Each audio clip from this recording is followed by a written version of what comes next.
Seorang anak bernama George adalah satu dari 4 bersaudara, tetapi hanya George yang bertubuh besar.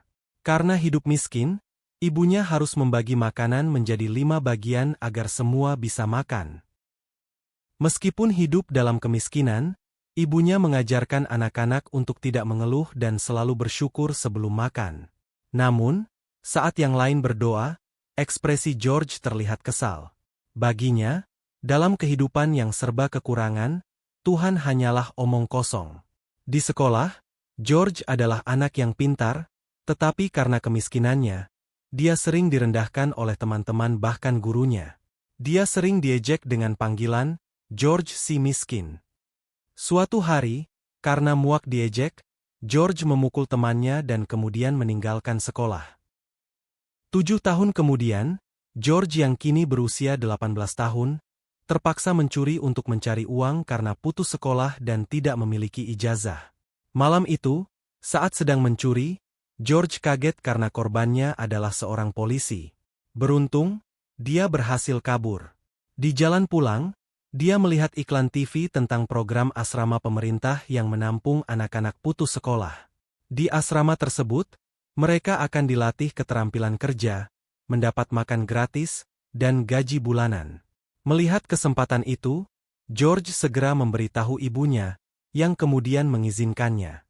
Ibunya hanya berpesan agar George tidak pernah menyerah dan terus fokus meraih cita-citanya apapun yang terjadi, serta tidak boleh pulang sampai menjadi orang sukses. Kata-kata ibunya membuat George semakin bersemangat. Keesokan paginya, setelah mendaftar, George mulai masuk asrama. Di kamar, saat membuka tas, George sangat senang karena ibunya membelikannya sepatu baru dan selembar kertas berisi pesan motivasi. George pun mulai belajar dengan semangat. Turn that off. When I'm trying to study.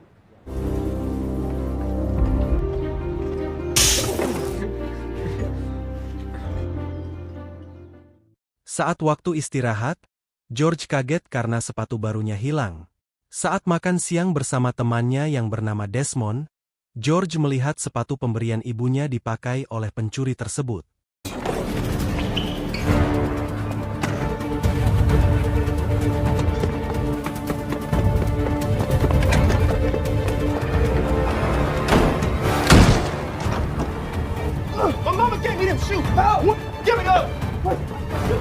Beruntung, seorang petugas bernama Doc datang melerai keributan yang terjadi akibat insiden tersebut. Di mobil, saat akan diantar ke halte bus, George terus memohon agar tidak dipulangkan, sambil meminta maaf dan mengatakan bahwa asrama itu adalah satu-satunya harapannya. Mendengar itu, Doc merasa kasihan dan kemudian menawarkan George untuk menjadi petinju.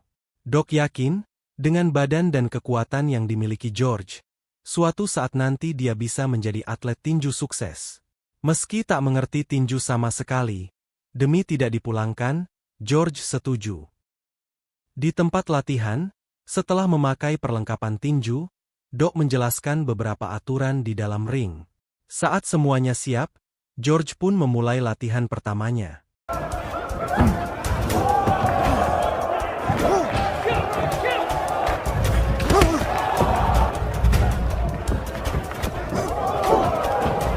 Stand there like a statue and a pitch for your feet, George.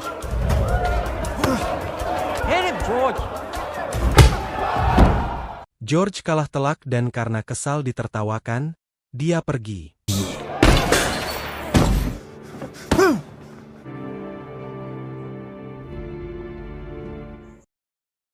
Di ruang ganti, melihat kemarahan George, Doc berusaha menenangkan dan menasihati bahwa George terlalu memikirkan pendapat orang lain sampai tidak fokus belajar.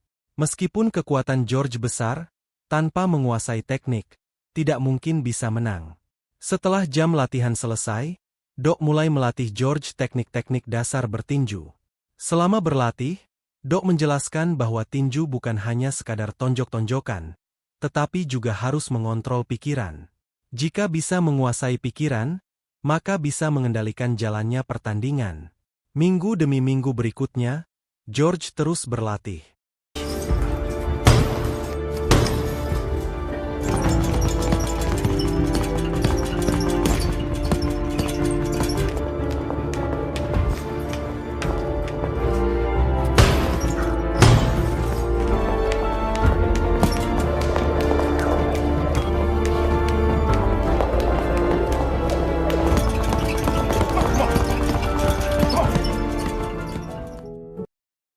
1 bulan kemudian, saat tanding ulang, gerakan George terlihat jauh lebih baik. Dengan pukulan keras, dia berhasil menang mudah.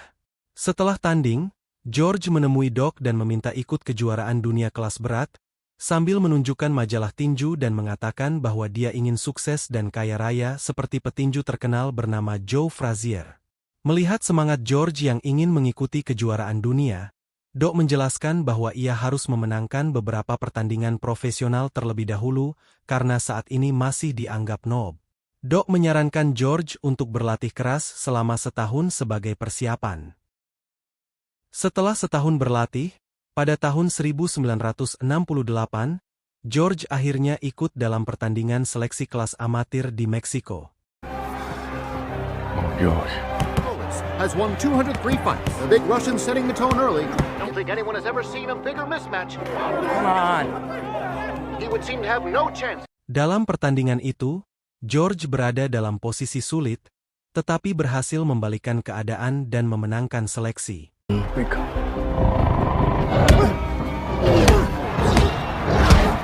George Foreman.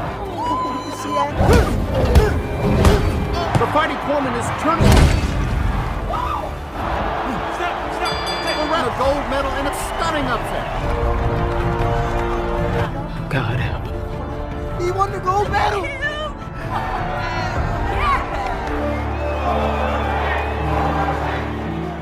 Kini, ia siap bertarung di level profesional.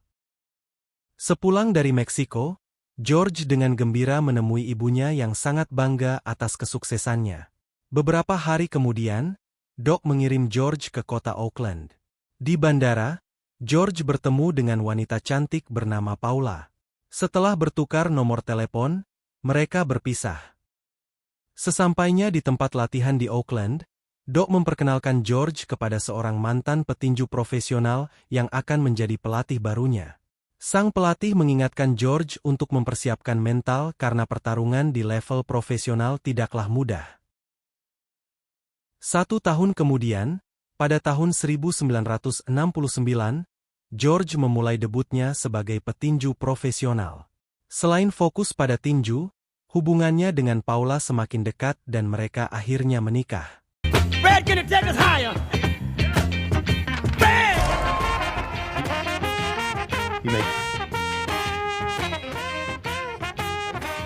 You bet I do. Kiss the bride. Tahun demi tahun, George terus memenangkan pertandingan profesional tanpa kalah sekalipun. Hey,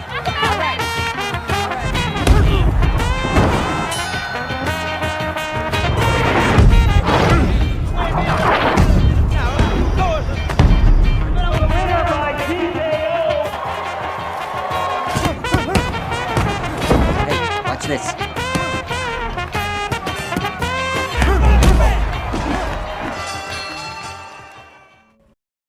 Setelah 4 tahun bertarung di level profesional, George akhirnya layak bertanding di kejuaraan dunia kelas berat.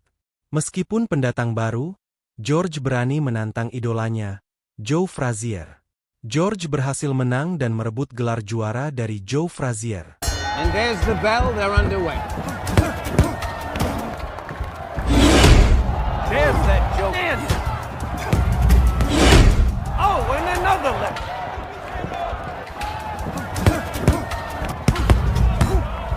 There it is.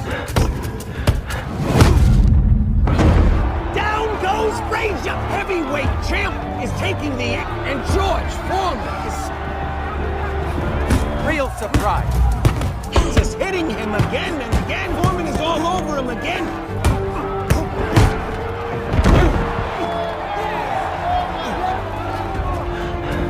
Stand. Frazier takes. How much target practice? He's down again. Slow to get up. It's over so early. Oh, he's down. Heavyweight champion of the world. George Foreman. Untuk merayakan kemenangan ini, teman lama George, Desmond, yang dulu tinggal bersamanya di asrama, hadir memberikan selamat. Melihat kesuksesan sahabatnya, Desmond sangat bangga. George kemudian meminta Desmond menjadi asisten pribadi sekaligus akuntan untuk mengurus keuangannya, dan Desmond setuju. Suatu pagi setelah selesai mandi, George melihat di TV seorang petinju kelas berat bernama Muhammad Ali yang mengomentari teknik tinjunya sambil menantangnya berduel.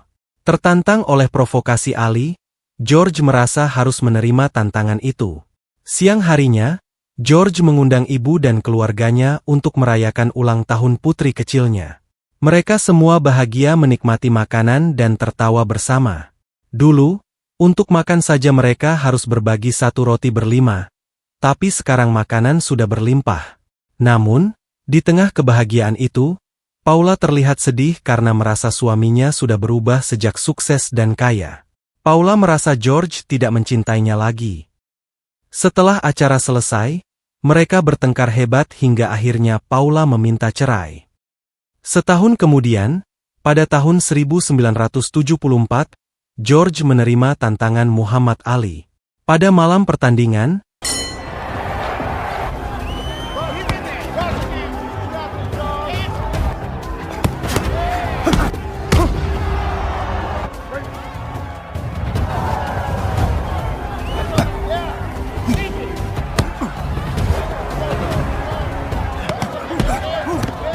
Come on.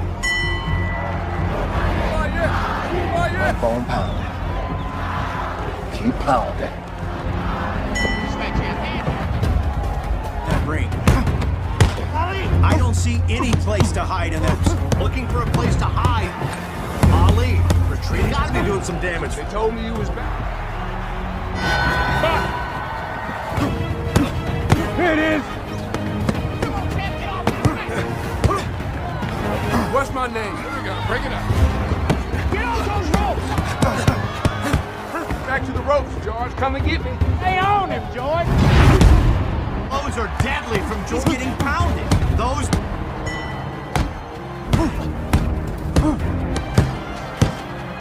George, let me see something.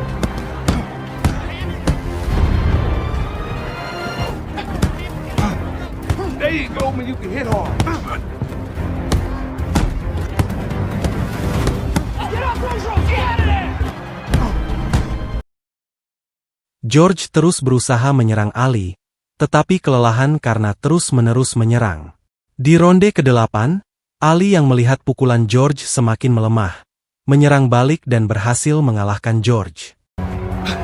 Foreman looks tired. Big right hand. My turn.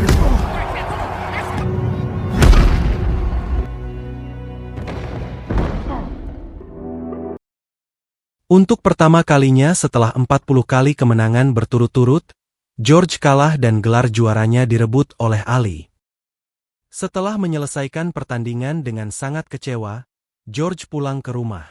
6 bulan berlalu, dan suatu malam, demi menaikkan kembali reputasinya, George menantang 5 petinju untuk duel. Ali juga hadir menyaksikan pertandingan tersebut. Meski George mengalahkan lawan-lawannya, para penonton justru bersorak memanggil nama Ali.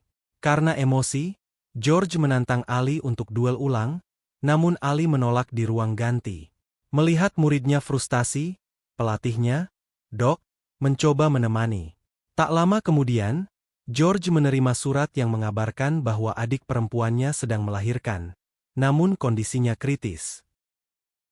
Di sana, setelah mendengar cerita ibunya tentang kondisi adiknya, George merasa syok dan satu-satunya harapan hanyalah keajaiban Tuhan. Dalam kesedihannya, George berlutut dan berdoa sambil menangis, memohon agar Tuhan mengambil nyawanya, bukan nyawa adiknya. Pagi harinya, ketika terbangun, ibunya memberitahu bahwa adik dan bayinya berhasil selamat. Mendengar hal tersebut, George seakan tak percaya bahwa Tuhan benar-benar mengabulkan doanya. 3 tahun kemudian, George bertanding dengan petinju kelas berat bernama Jimmy Young.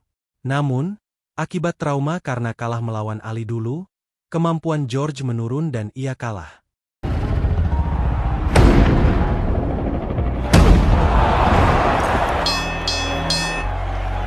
Let's go. All right. Di ruang ganti, saat sedang frustasi, tubuhnya terasa aneh dan ia mendengar suara misterius memanggil namanya. Karena tak kuat dengan kejadian spiritual yang dialaminya, George pun pingsan. Ketika sadar, tubuhnya terasa aneh, seakan baru terlahir kembali. George menyebut nama Tuhan dan menyiram tubuhnya dengan air.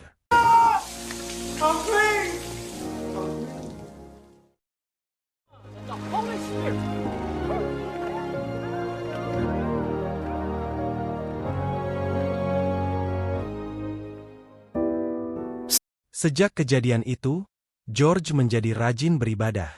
Suatu hari, George memberitahu Doc bahwa ia ingin pensiun dari dunia tinju dan menjadi pendakwah. Mendengar keputusan tersebut, Doc merasa kecewa dan pergi. Beberapa hari kemudian, George terlihat berdakwah di pinggir jalan. Setelah selesai, ia bertemu dengan seorang wanita bernama Mary. Mereka berdua mengobrol dan saling mengenal. 7 tahun kemudian, pada tahun 1985, George sudah menjadi pendeta di gereja kecilnya. Ia dan Mary sudah menikah serta memiliki 2 anak. Pada pagi hari, ketika menonton TV, George melihat berita tentang 2 bocah yang tertangkap polisi karena mencuri. Melihat berita tersebut, George teringat masa kecilnya dan berencana membuka tempat olahraga untuk mendidik anak-anak jalanan miskin. Minggu berikutnya, setelah mensurvei lokasi gedung bersama Desmond, George langsung membelinya. Bro, make sure they're not loose.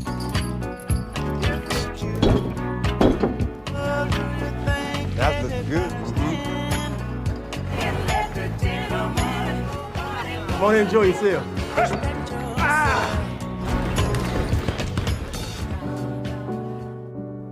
Namun, beberapa bulan kemudian, listrik mati dan George kaget mengetahui bahwa ia tidak pernah membayar listrik.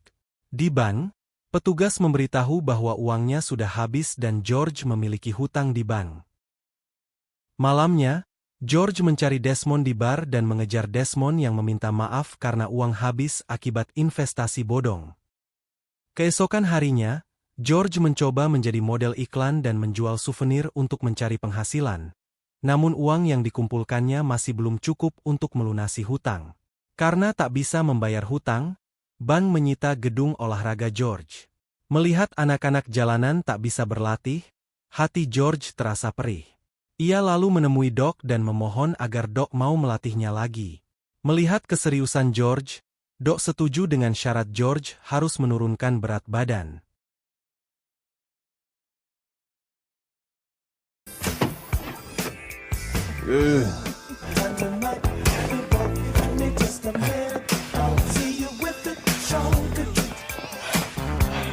That's nasty, George.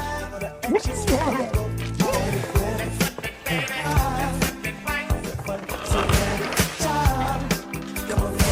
ready for pancakes? I'm ready.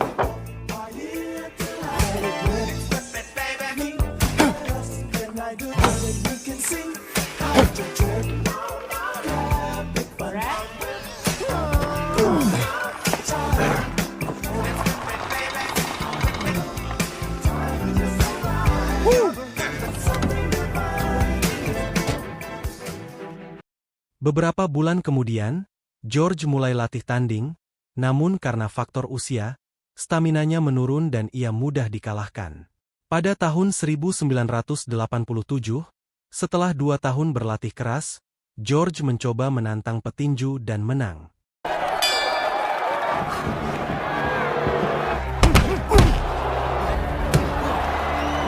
Fight me, you want me to go home? Come on. Fight, you want to fight?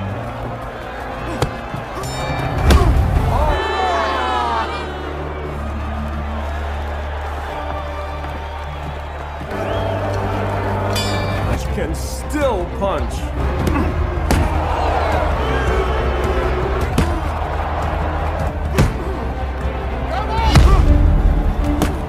Finish him!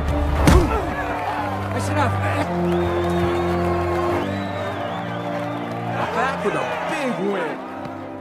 Berita tentang kemenangan dan kemunculan kembali George menjadi viral.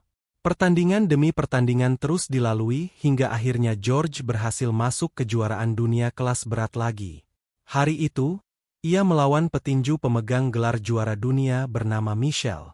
Selama pertandingan, George terus disudutkan lawan. All the credit in the world, but he is a...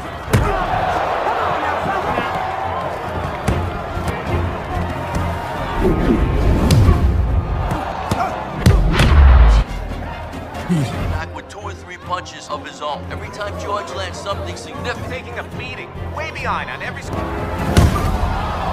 Uppercut by Moore. now he just looks so tired. Di ronde 9, Doc khawatir dan mencoba menghentikan pertandingan, namun George menolak. Dengan tenang, George memberi isyarat bahwa ia pasti akan menang. Setelah bel berbunyi, pertandingan dilanjutkan dan George menang.